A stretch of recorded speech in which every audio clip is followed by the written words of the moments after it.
ñu ngi leen di nuyu di leen jaajëfal yéen di suivre chaîne bi di Xalaat TV ñu leen di dalalaat ci seen jànkatu bés bi. tey dañu ñëw ci benn information boo xam ni am na lu ji jotoon partagé suñu page Facebook am na également intervention bu Ababacar Mboup di coordonnateur ànd sàmm jikko yi bu leen dégtaloon ay bés ci ginnaaw muy agenda bi nga xam ni Nations Unies moo ko tëgg bëgg ko nag def un programme universel maanaam réew yëpp ànd daganal mbiru góor jigéen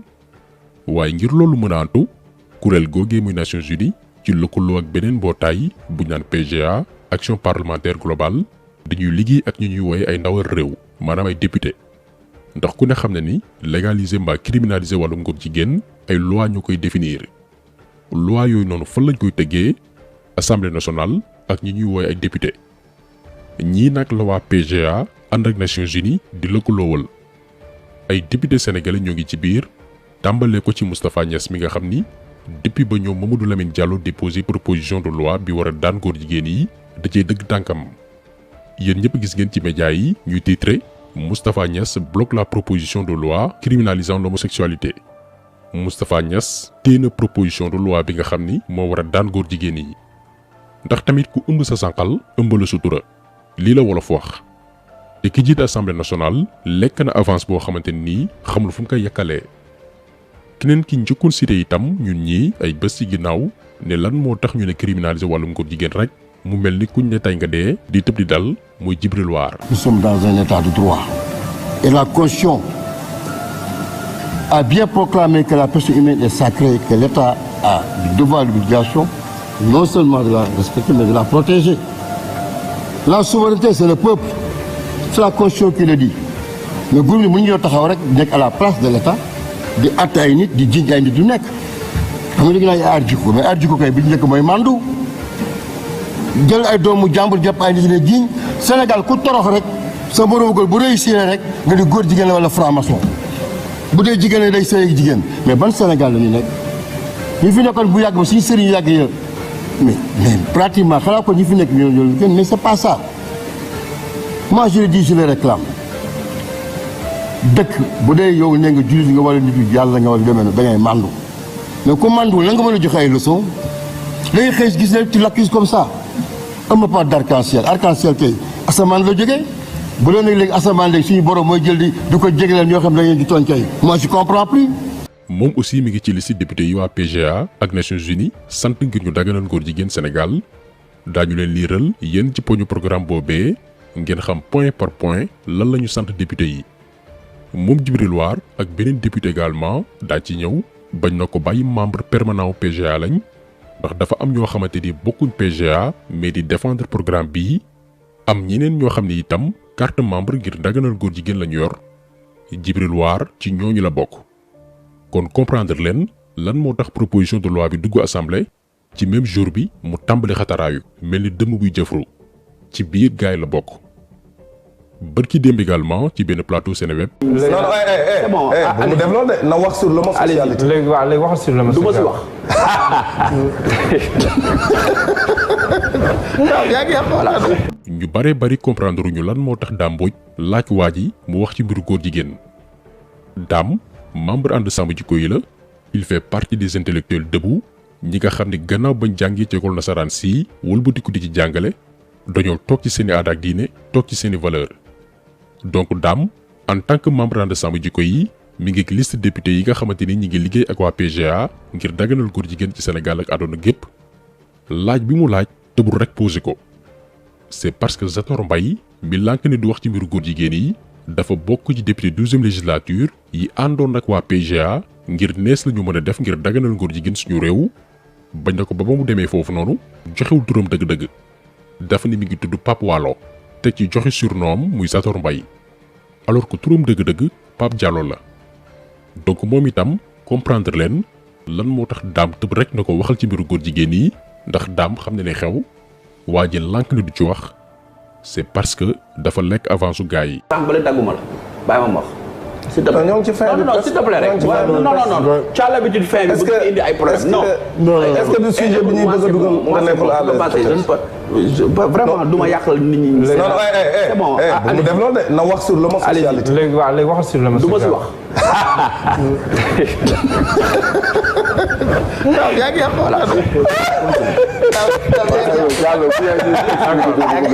non docteur dinaa ñëwaat si moom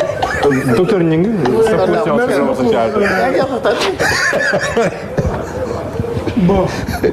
donc lii moo nekk di am Sénégal te lu bari ci askan wi xamuñ li xew dafa am ñoo xamante ni ñun ñoo leen fal ngir ñu nekkal ñu fi war a dox suñuy bëgg-bëgg mais alalu àdduna jaral leen ñuy jaay seen réew di doxal agenda góor jigéen yi Sénégal waaye comme que bëggoon nañ leen suturaal ba génne leen ñoom ci li ñu nekk su ko defee ñoom bu ñu delloo ci tubaab yi ne leen ñun kat def nañ suñu kéemtalaay kàttan waaye suñu askan ñoo bañ mais defuñ loolu. gis ngeen fan yi groupe parlementaire Benno Bokk Yaakaar ci turu Aymérou Gningue génn communiqué di dal ci kaw ànd sàmm jikko yi dem sax ba leen di traité ay politiciens alors que collectif bi ba muy door ba ñu dëgmal combat bi ngir xeex góor jigéen yi parti politique ak coalition yépp lu ñu invité. bàyyiwuñu kenn gis ngeen ni groupe Benno Bokk Yaakaar ñoom ñoo ñu émarger ji le groupe Benno Bokk Yaakaar laa wax bii liberté démocratie et liberté groupe parlementaire ñoo ñu ko déchargé ñoom tamit bii le parti socialiste ñoo ñu ko déchargé bii AFP ñoo ñu ko déchargé muy parti bu Moustapha Niasse bii Bokk Gis-Gis moo ñu ko déchargé bii grand parti bu Malick Gakou bii parti démocratique sénégalais bii Pastef les patriotes ñoo ñu ko déchargé kon gis ngeen ni ñun génnewuñu kenn bàyyiwuñu kenn comme ñun kenn mënuñoo reprocher ñun dañuy politique. donc xam nga ni lii dara gënu koo leer ñu invité la ci combat ba nga joxe sa kàddu dem ba ci biir lànk daldi bañ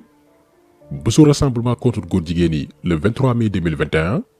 parti politique yépp pouvoir comme opposition société civile kilifa diine kilifa aada rawatina askan wi nga xamante nii tënkuwuñ ci benn organisation ñëpp la ànd sàmm ji koy invité yow en tant qu'organisation politique ñëwoo cité woon na ñi nga xamante ni ñoo fa teewoon ci politicien ndax loolu dafa am solo ndax ñoom ñooy voté loi yi muy Mamadou Lamine Diallo Cheikh Bamba Dièye Moustapha Guirassy ak Ousmane Sonko. bi ñu yeggee itam ci député yi nangu porter proposition de loi bi assemblée nationale lim nañ leen ñoom ñëpp ba lim ay député yoo xamante nii Benno Bokk Yaakaar la ñu bokk comme Abdoulaye Wilane ak Aline Souaré. léegi yow en tant que politicien ñu woo la ci rassemblement contre borom ñaari tour yi ñëwoo ñu woote ne yan député ñooy porter proposition de loi bi moo xam ngay pouvoir wala opposition dégguñ la nga bàyyi nag ba ñu yegg ca cappaandaw ga fa lépp di leeree fa ñu waree xam kan mooy kan nga gis naa fexe bu ci mel ni Aymérou Gningue bëgg daw ay responsabilité am en tant que député génne communiqué bi ci tur groupe parlementaire Benno Bokk Yaakaar naan da ngeen di politique te woon nañ ko ci xeex bi mu lànk daal di bañ. donc lii lañ ne duñ ko may kenn kuy défendre góor jigéen jëlal say responsabilité ne man damay défendre góor jigéen yi mu leer naññ wala boo ko mënul nga noppi jàpp sa morso njàmbur mais taxaw fële ngir lëndama la ko sos loolu lañ dul may kenn ku ko def dañ la teg ci pénc mi. gis nañ aussi keneen muy Ahmed Khalifa Niass ci loo boobu noonu la bokk ñiy wutal lay góor jigéen yi déjà waxal na loo xamante ni du dëgg suñu xalif généraux ne xalif yi joxuñ seen kàddu ànd sàmm jikko yi loolu daañ ci indi ay leeral ak i preuve indi aussi ay leeral ci campagne médiatique bi nga xamante ni ñoo ngi koy mëne juste pour yàq pour xajamal combat bi waaye lu mu leen jaral benn jaral nañu téeméer ak lu ko raw combat bi duñ ci may kenn lenn moo xam koo mën a doon ak looy incarné. léegi bu ñu ñëwee ci programme bi ñu jibal sànq tey député sénégalais bokk ci ñu dippee ko l'avancement des droits de l'homme et l'inclusion des LGBTI un manuel pour les parlementaires te PGA muy action parlementaire globale kuréel bu dajale lu ëpp téeméeri député ci àdduna wërngal këpp daal di koy tëgg ànd ci PNUD di benn ci ay bànqaasu Nations Unies ñu ne nees lañu mën a def ba ñoŋal àq ak yelleefu doomi aadama yi góor jigéen yi itam mën ci gis seen bopp programme bi lii lañ ko titré waaye yamu ci dañoo def 2 points yokku ci un manuel pour les parlementaires maanaam lii ab téere la boo xamante nii dañuy sas ay député ñu mën koo doxal seen réew mu nekk ab programme bu gudd nag waaye dañuy résumer lan la ñu sant parlementaires yi député yi nga xamante ni ay sénégalais ñu ngi ci biir daañu ñëw ci liste bi. dañoo def d'abord benn taxaw seetlu ñoom kuréelu seytaane yi ngir tënk jafe-jafe yi borom ñaari tur yi di jànkoonteel doora nag ñëw ci lan moo ci war a doon taxawaayu député yi. ñu ne député yi bokk ci programme bi lii lañ leen sant sur le plan législatif ci wàllum yoon fexe leen ba dooleel mboolem loi yu aaye kuy fitnaal borom ñaari tur yi benn ñaar fexe leen ba góor jigéen yi mën a am taxaw ci wàllum yoon ci wàllum dëkkuwaay wàllum liggéey faju njàng waaye itam une reconnaissance juridique maanaam yoon nangu leen liñ doon. ñu ne waaye tamit yéen député yi abrogé leen maanaam dàq leen bépp loi boo xamante ni jubluwaay bi mooy criminaliser wàllum góor jigéen loi yooyu noonu bañ leen ko. aar leen itam borom ñaari tur yi ci wax yu ñaaw ñu yëkkati di ko jëmale seen kaw donc poñ yi bari na mais ci gën a am solo dong lañ ci tànn maanaam lan moo tax waa PGA ak waa Nations Unies choisir ay député ngir lëkkaloo ak ñoom.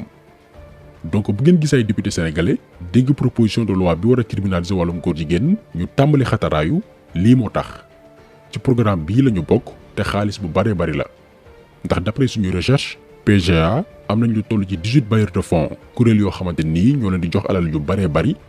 lii la ñuy neexal ay député ngir ñu dérouler agenda bi nga xamante ni moo war a daganal wàllum góor jigéen ci seeni réew.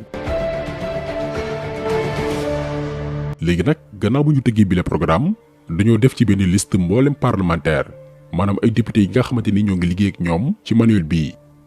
bu ñu jëlee parti bi ñu jagleel Sénégal ñoom waa PGA ñooy lim ñu ne Moustapha Niass ci la bokk Awa Dia Thiam Awa Gueye Mamadou Lamine Thiam Djibril War ñoom ñaar yi ñu mujjee lim muy Mamadou Lamine Thiam ak Djibril War ay membre permanent PGA lañ dañ ci am carte membre. ba tey ci liste bii moom Abdou Mbow Marie Joséphine Diallo Cheikh Oumar Sy Abibatou Mbaye Khadijatou Diédhiou Seynabou Wade Pape Walo mooy Pape Diallo ñu gën nga xam ci Sator Mbaye dafa soppi turam. donc li tax Moustapha Niass moom depuis le début mu lànk bañ a convoqué parlementaires yi ngir ñu càmbar proposition de loi bi war a criminaliser wàllum góor jigéen ci Sénégal yaakaar naa léegi am ngeen ci réponse ci parlementaire yi organisation bi naan PGA ak benn bànqaasu Nations Unies bi naan PNUD choisir la ngir protéger borom ñaari tur yi ba noppi sàmmal leen seen ak yelleef. bi ñu publier woon ak liste bi gis nañ ko ci mel ni Cheikh Oumar Sy di weddi muy nag ñun ku ñu respecté woon. moom dong nag moo weddeegum ñi ci des xam nañ li ñu xam ne pat ba tey tontuwuñ moom Cheikh Oumar Sy yamu ci mais dafa ni rapport bii nii musul am waaye dañ koy xamal fii nii ko loolu amul. rapport bii nii mi ngi ci site officiel bu PGA pgaction.org boo duggee ci page d'accueil bi ci barre des menus am na fu ñu bind ressources boo ci cliquer lii la di indil mais da ngay wàccaat ba fii nii ñu bind campagne contre la discrimination fondée sur l'orientation sexuelle et l'identité de genre nga bës seen rapport bii ñu def en 2017 da lay indi rapport bi moo nekk nii. donc Cheikh Oumar Sy d'accord mën nga setal sa der waaye rapport bi lu am la lu vérifiable la te yow xam nga ci dara kon kalaameel waa PGA yi def seen rapport ba noppi bàyyi lu ëpp téeméeri député tudd la ci yow ak sa yeneen naataangoo te képp ku ci am looy weddi du ñun ngay adressé wu. da ngay def déclaration en français wala en anglais ndax weddi ci wolof yomb na tubaab yi duñu xam looy wax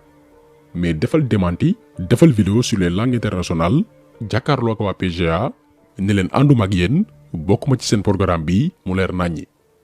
ñun duñu fiyewu ci ay apparence naan diw ku yiw laaj fii la bokk ak dafay jaamu yàlla déedéet jëf mooy nattukaayu melokaanu doomi aadama. waa AFP ñi ngi nii ba ànd sàmm ji koy wootee ngir xeex góor jigéen yi dañoo signé moo nekk nii ngeen di seen mel ni kuy xeex borom ñaari tur yi mais ndekete seen ñaari membre muy seen secrétaire général muy Moustapha Niass ak Zator Mbaye dañuy jàppale agenda góor jigéen yi ci suuf. kon ñun duñu gëm politicien ci wax te bu doon yiw dong julli ak woor mbaa juddoo fu baax Ahmed Khalifa Niass mii du def sos wu rëy a rëy bi mu sos barki Demba Ndiaye. donc man nañ ma laaj li yàlla wax ak li yonent bi wax ak li jullit ñi di doxal depuis junni ak juróomi téeméeri at. mais pourtant lii sëñ Mountakha sa kilifa di xalif yi ngay wax xalif généraux yëpp ñoom ñoo porté combat bi ñoom ñoo signé pétition bi ñoo yabal ànd sàmm jikko yi. non ñi ko wax loolu c'est pas vrai. ah non ñoom ñu ngi nii toog. waaye dama ne loolu c'est pas vrai. yaakaar naa ku yàgg suivre chaîne bi di nga remarquer que ne Ahmed Khalifa Niass bokk na ci doomi aadama yi nga xamante ni dañ leen bërgal waaye lu tax tey ñuy wax ci moom mooy dafa yëkkati ay kàddu yoo xam ne ku dégg te xamoo da ngay jàpp ni c'est une voix autorisée maanaam ku am kàddu la ci këru diine yi wala njabootu maam Khalifa Niass bi ko jur alors que c'est faux nee na waa ànd sàmm jikko yi amuñu soutien wu benn këru diine ngir xeex góor jigéen yi te loolu amul déjà bu ñu jëlee Serigne Mbaye Sy Mansour yamul rek ci bind dafa wax mu leer naññi. beneen bi ci topp mooy mën nañ koo jàmbat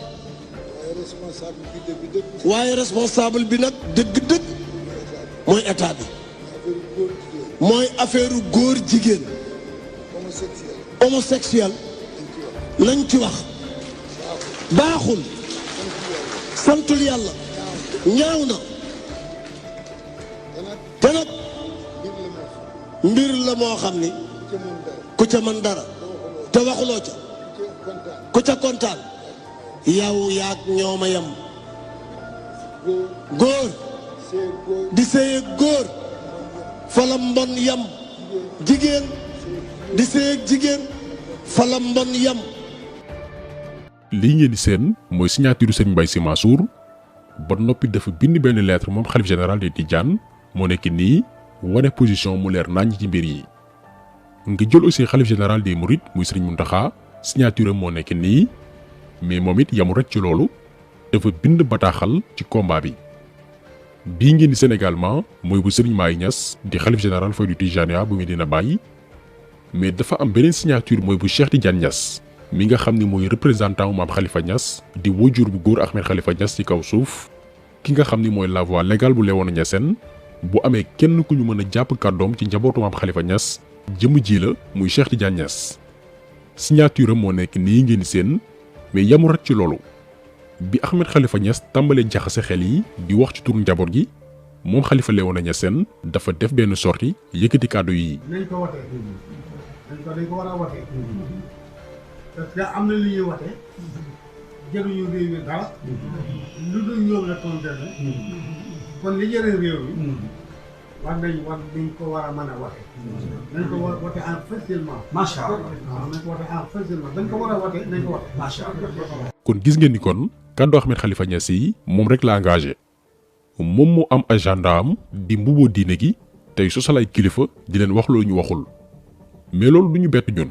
ndax ku ragalul yàlla doo faale mindeefam yi bërki démb ci benn émission boo xamante ni dañ ko organiser ci complicité wu Aïssatou Diop Fall ngir uniquement yàq deru ànd sàmm jikko yi Ahmed Khalifa Niass dem na bani suñu borom musul ay mbiru góor jigéen ci alxuraan. ñoom ñooñu sos lii gis nañ leen ñu génneel ay documents ay pétitions ay dossiers ay courrier wax ne xalif généraux yi nekk si réew mi yëpp ñii dañoo signé pétition ba ànd ci lii ñu bëgg a def ba pare def ay courrier yow nag nga am position contraire nga yëkkati sa kàddu ñaawlu ñoom seen doxalin dañuy ni mel yooyu yëpp nag papa dama ko dëkk ñaale pour nag nga expliquer Sénégalais yi yow ban gis-gis nga am ci mbir mi nga xam ne fi mu nii xaw na doy waar tuuti.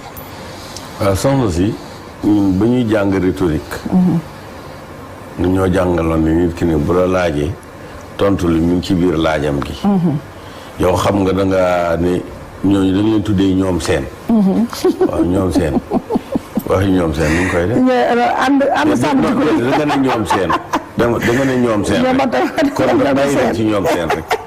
dégg waaye du tere dinaa la wax rek ñetti yëf yi benn alxuraan bu dul indi li ci kii wax li ci bible wax mooy indi histoire Sodome et Gomorrhe lu dul loolu alxuraan waxu ci leneen newul baax na newul bon na newul ku déedéet. kon Ahmed Khalifa Niass dafa bokk ci ñi nga xamante nii ñun duñ la xamul dara déedéet ku xam lu yàlla wax la ku jàng la mais dafa bokk ci borom yi xam-xam yi nga xamante nii ngir mbiri àdduna loo xam ne fii la yem mu ci sosal yàlla yonentam bu tedd bi ak ay mag yu baax ñoo xam ne seen xam-xam utiliser wuñ ko ngir njariñu jaam yi mais dañ koy jëfandikoo ngir réeral ñoo xamante ni amaana seen imaan mbaa seen njàng sorewul te doomi aadama yu melokaanoo nii bokk na ci ñi suñu borom gën a rëbb yàkkamtiwu leen ndax seen xam-xam dañ ciy rax caay-caay ku leen topp réer mbaa torox ni ñoom xam-xam bu àndul ak teggin bonne foi ak ragal yàlla dafay wëlbatiku doon poson te loolu moo dal Ahmed Khalifa Niass ku jara yërëm la ki ko invité nag muy Aïssatou Diop Fall muy benn émission de propagande bañ na ko ba moom Aïssatou Diop Fall ba émission bi jeexee dafa doon jubilé kontaan naan Ahmed Khalifa Niass mayul dara waa ànd sàmm jikko yi. jërëjëf non lii dina ma rey paa bi dama yu leen dara paa bi dama yu leen dara paa bi dama yu leen dara. kon ngeen gis ni émission bii nii benn objectif la amoon mooy jaxase xel yi ak lëndëmal waaye ñoo ngi xaar dimanche prochain ndax moom ndaw si dina dalal waa ànd sàmm jikko yi pour droit de réponse ndax déontologie journalistique charte yi nga xamante ni moo tënki métier tasum xibaar moo ne boo dalalee ab doomi aadama bu yëkkati ay kàddu ci benn groupe mbaa benn jëmm kookee ñu joxañ baaraamu tuuma danga koy may mu tontu ci même émission boobu noonu ngir mu indi ay leeral donc ñoo ngi observé lan moo lal émission bii nii bu dee Aïssatou Diop Fall moom c'est une journaliste corrompue bu dee koo xamante ni dañ koy fay ngir muy def ay émission tendancieuse lépp dina leer li ci kanam raw li bët kon taxaw seetlu bi tey loolu la woon ñu ngi leen di gërëm di leen jaajëfal di leen di daje incha allah beneen yoon ci beneen jàngat jaa ngeen jëf.